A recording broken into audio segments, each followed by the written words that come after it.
Baik, bismillahirrahmanirrahim. Assalamualaikum warahmatullahi wabarakatuh. Jumpa lagi dengan saya di Abil Maiwa Channel. Jadi teman-teman, channel ini merupakan channel pendidikan tempat kita berbagi tentang aplikasi pendidikan, Microsoft Office, serta tips dan triks komputer. Jadi pada video kali ini Bapak Ibu ya, kembali lagi admin akan mencoba mengupdate informasi terbaru seputar P3K Guru. Yang mana di sini salah satu pertanyaan dari subscriber yang mempertanyakan bahwa di sekolahnya itu ada 3 guru P3, di sekolah induk ada 3 orang. Ternyata yang berhasil observasi itu adalah 1 orang. Kira-kira kalau posisi seperti ini, apakah berpotensi lulus yang 1 orang ini dan bagaimana skema penempatannya? Tentunya ini perlu dibahas jelang tanggal 23 Februari tahun 2023. Tapi sebelum kita lanjut, bagi rekan-rekan guru yang baru pertama kali menemukan channel ini, jangan lupa tekan tombol subscribe dan aktifkan lonceng notifikasinya agar setiap hari Bapak Ibu bisa mendapatkan update informasi terbaru dari kami. Baik, tanpa berlama-lama lagi Bapak Ibu, kita langsung saja to the point ke informasinya. Jadi di sini ada pertanyaan dari subscriber ya, di kolom komentar ya, admin respon langsung Bapak Ibu, mudah-mudahan beliau menonton video ini. Di sini dikatakan Assalamualaikum Min, tolong dijawab. Karena saya prioritas 3 di sekolah induk, dibuka 3 formasi, tapi yang berhasil resume hanya saya. Berarti yang berhasil resume itu hanya dia ya. Berarti cuman 1 orang dari 3 orang ini. Karena yang 2 orang itu tidak linier. Apakah peluang untuk lolos besar Min untuk saya? Masalahnya deg-degan sekali Min menunggu pengumuman. Tolong dijawab Min. Oke, admin langsung jawab. Bapak Ibu yang dalam kondisi seperti ini, 3 orang ya, 3 orang di sekolah induk, semuanya adalah P3. Kemudian pada saat akan resume di SSCSN, ternyata yang berhasil resume itu cuma 1 orang. Yang 2 orang ini gagal resume karena formasi yang ada atau kebutuhan yang ada itu tidak linear ya, tidak linear dengan ijazahnya. Nah, kalau bagaimana dengan yang 1 orang ini yang berhasil resume? Nah, peluang Bapak Ibu yang berhasil resume itu sangat besar untuk menjadi ASN P3K, yang mana nantinya Bapak Ibu akan berpotensi untuk mengisi kembali formasi atau mengajar atau tempat bertugas Bapak Ibu adalah di sekolah induknya, dengan catatan Bapak Ibu mendapatkan nilai observasi yang tinggi. Apakah tetap berpotensi digeser oleh guru lain? Sebenarnya tidak digeser, tapi formasi di sekolah Bapak Ibu yang seperti ini itu bisa saja berpindah ke sekolah lain apabila ada guru yang tidak tersedia formasi tapi ada kebutuhan dan mendapatkan nilai observasi yang jauh lebih baik, maka itu memungkinkan terjadinya perpindahan formasi. Ingat Bapak Ibu, di observasi itu tidak ada kunci mengunci formasi. Itu yang wajib Bapak Ibu pahami dan Bapak Ibu cermati. Nah, di sini kita bisa langsung lanjutkan saja. Di sini yang pertama Bapak Ibu terjawab ya, guru P3 di sekolah induk 3 orang dan yang berhasil observasi 1 orang. Dalam hal ini berhasil resume ya, seperti itu. Nah, jadi penyebab 2 orang tidak ikut observasi karena ijazahnya tidak linier. Nah, ingat ya, linearitas itu sangat menentukan apakah Bapak Ibu bisa resume atau tidak.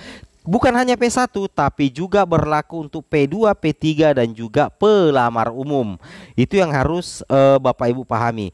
Nah, untuk poin B, untuk 1 orang P3K yang ikut observasi di sekolah induk yang mana kebutuhannya, di sini kita bisa lihat yang mana kebutuhannya, yang mana kebutuhan ada. Nah, jadi satu orang ini berhasil resume, berarti dia satu-satunya yang ikut observasi di sekolah induknya karena di sekolah induknya itu memang ada kebutuhan. Potensi lulus sangat besar ya. Sisa mudah-mudahan saja hasil observasinya bagus, nilainya tinggi, jadi secara otomatis nanti bisa ditempatkan di sekolah induknya. Itu yang harus Bapak Ibu pahami dan Bapak Ibu cermati. Kemudian kita lanjut lagi di sini Bapak Ibu guru. Di sini di poin C, berpeluang lolos ASN ya. Di sini katakan berpeluang lolos ASN. Nah, asalkan mendapat nilai observasi tertinggi dan bisa mengisi formasi di sekolah induk. Nah, jadi itu yang admin katakan ya, karena kita sesuaikan dengan Juknis P3K. Bahwasanya pengusulan penempatan yang dilakukan oleh Panselda itu berdasarkan dari nilai tertinggi Bapak Ibu ya. Nah, jadi tetap berpeluang lolos ASN asalkan mendapat nilai observasi tertinggi dan bisa mengisi formasi di sekolah induk. Jadi intinya tidak ada kunci mengunci formasi di skema penempatan bagi P2 dan P3, tetapi tentunya tidak ada istilah geser menggeser juga Bapak Ibu. Itu yang harus Bapak Ibu pahami. Kemudian yang D, seleksi observasi untuk P2 dan P3 tidak ada kunci mengunci formasi. Pengusulan penempatan itu berdasarkan nilai tertinggi. Nah, itu yang harus Bapak Ibu pahami dan Bapak Ibu cermati. Kemudian kita lanjut lagi di sini Bapak Ibu guru. Nah, di sini kalau kita melihat jadwalnya yang diedarkan oleh BKN untuk pengumuman hasil seleksi ya. Jadi pengumuman lokasi penempatan termasuk juga P1, P2, P3 dan pelamar umum itu akan dilaksanakan tanggal 2 sampai dengan 3 Februari 2023. Jadi nantinya P2, P3 di tanggal 2-3 Februari 2023 akan bisa mengecek apakah Bapak Ibu lolos observasi mendapatkan penempatan menjadi ASN atau tidak. Tentunya ini menjadi info deg-degan ya jelang tanggal 2 sampai dengan 3 Februari tahun 2023. Itu yang harus Bapak Ibu pahami dan Bapak Ibu cermati. Kemudian kita lanjut lagi di sini.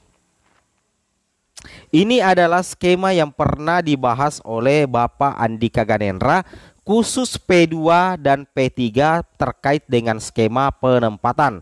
Jadi tentunya Bapak Ibu akan paham di sini.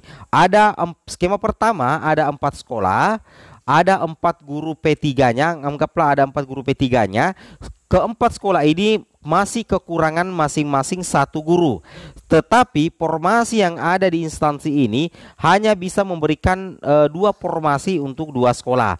Jadi sekolah C tidak mendapatkan formasi, sekolah D juga tidak mendapatkan formasi, tetapi terdapat kebutuhan. Nah, setelah diadakan observasi, ternyata pelamar C dan D itu memiliki nilai yang lebih tinggi daripada pelamar A dan B. Maka kalau kondisinya seperti itu, tidak mungkin guru pemenang yang ada di sekolah C dan sekolah D menggeser guru induk yang ada di sekolah A dengan sekolah B. Itu tidak ada geser menggeser. Jadi nantinya Bapak Ibu, formasi yang ada di sekolah A dipindahkan di sekolah C, formasi yang ada di sekolah B dipindahkan ke sekolah D. Nah, jadi tidak ada geser menggeser Bapak Ibu ya. Begini ya, tapi tidak ada juga kunci mengunci formasi. Kemudian yang kedua Bapak Ibu, yang kedua seperti ini, ada 4 sekolah, 1 sekolah bernama sekolah B itu kekurangan guru. Ya, kekurangan guru tetapi tidak mendapatkan formasi dan guru honorernya juga kurang. Ternyata setelah dan ada 3 sekolah, di sekolah C dan sekolah D ada guru yang ikut observasi tetapi tidak ada formasi karena kelebihan guru. Sedangkan di sekolah A ada 1 guru yang ikut observasi dan ada 1 formasi di sekolah itu. Setelah dilakukan observasi, ternyata justru yang mendapatkan nilai terbaik adalah guru yang ada di sekolah C. Tidak mungkin guru yang ada di sekolah C pindah ke sekolah A. Tidak mungkin juga formasi dipindahkan ke sekolah C karena memang di sekolah C itu sudah full guru Bapak Ibu ya. Kebetulan di sini ada sekolah yang kekurangan guru, maka formasi dari sekolah A dipindahkan ke sekolah B, guru pemenang yang ada di sekolah C pindah ke sekolah B. Ini mekanisme kedua yang dijelaskan Bapak Andika Ganendra. Jadi mudah-mudahan Bapak Ibu sudah paham nantinya. Kemudian yang terakhir, yang keempat, di sini ada 4 sekolah, 2 formasi, kemudian hanya 2 kebutuhan. Sekolah C itu dan sekolah D kelebihan guru, dan di instansi ini sudah tidak ada sekolah yang kekurangan guru. Nah, setelah diobservasi ternyata yang menjadi pemenang adalah guru yang ada di sekolah C dan guru yang ada di sekolah D. Padahal sekolah C dan sekolah D itu berlebih Bapak Ibu ya. Jadi tidak mungkin formasi yang ada di sekolah A itu dipindahkan ke sekolah B, formasi yang ada di sekolah B itu dipindahkan di sekolah D. Itu tidak mungkin karena di sekolah C dan di sekolah D itu sudah kelebihan guru. Kalau seperti ini tidak ada juga sekolah ya, tidak ada sekolah yang kekurangan guru. Jadi nantinya seperti ini akan dilakukan verpal dari Kemendikbud. Jadi nantinya akan diberlakukan pemenang kedua Bapak Ibu ya. Jadi guru di sekolah A akan mengunci formasi, guru sekolah B juga akan menjadi ASN dan mengisi formasi di sekolah induknya. Meskipun kalah nilai, tetapi itu ada hasil verpal penempatan dari Kemendikbud ya, sesuai dengan skema yang ada di sini. Semua bermanfaat. Assalamualaikum warahmatullahi wabarakatuh.